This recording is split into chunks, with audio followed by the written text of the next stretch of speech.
Guys, അപ്പോൾ പുതിയൊരു വീഡിയോയിലേക്ക് എല്ലാവർക്കും സ്വാഗതം കേട്ടോ. അപ്പോൾ ഇന്നത്തെ സ്പെഷ്യൽ എന്താ നിങ്ങൾക്ക് കാണണ്ടേ? ഇന്ന് നമുക്ക് സ്പെഷ്യലായിട്ട് ഇന്ന് രാവിലെ നല്ല ഒന്നാന്തരം മത്തി കിട്ടി കേട്ടോ. അപ്പം ഞാൻ എന്ത് ചെയ്തു, നല്ല മത്തിക്കറിയും നല്ല മത്തി വറുത്തതും അതിൻ്റെ കുറച്ച് പരിഞ്ഞിലും കിട്ടി. ഞങ്ങൾ മീൻ മുട്ട എന്നൊക്കെ പറയും, പരിഞ്ഞിലെന്നും പറയും.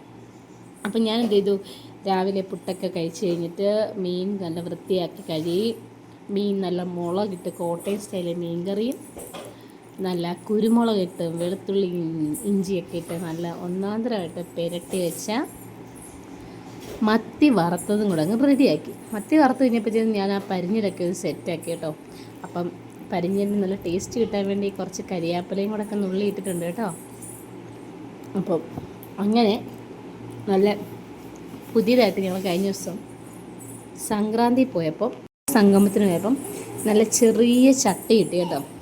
അപ്പം നമ്മൾ ഈ ചട്ടിക്കകത്ത് നല്ല മത്തിക്കറി അങ്ങ് മുളകിട്ടങ്ങ് വെച്ചു. എന്നാ ടേസ്റ്റായിരുന്നു അറിയാമോ? നല്ല എരിവും പുളിയൊക്കെ ചേർന്ന് ചെറിയ ചട്ടിക്കകത്ത് വെച്ച കുഞ്ഞൊരു മീൻ കറി. ഒന്നും പറയാൻ വയ്യ എൻ്റെ പൊന്നോ. അപ്പം ചേട്ടായി ഷൂട്ടൊക്കെ കഴിഞ്ഞ് വരുമ്പോൾ ചേട്ടായിക്ക് കൊടുക്കാൻ വേണ്ടി ഞാൻ സ്പെഷ്യലായിട്ട് ഉണ്ടാക്കിയത് കേട്ടോ. അപ്പം അത് കഴിഞ്ഞിട്ട് എന്തെങ്കിലും തോരനൂടെ വെക്കണമല്ലോ. പീച്ചിങ്ങ, എന്താണ് അതിന് പേരറിയില്ല, പീച്ചിങ്ങ തോന്നുന്നു.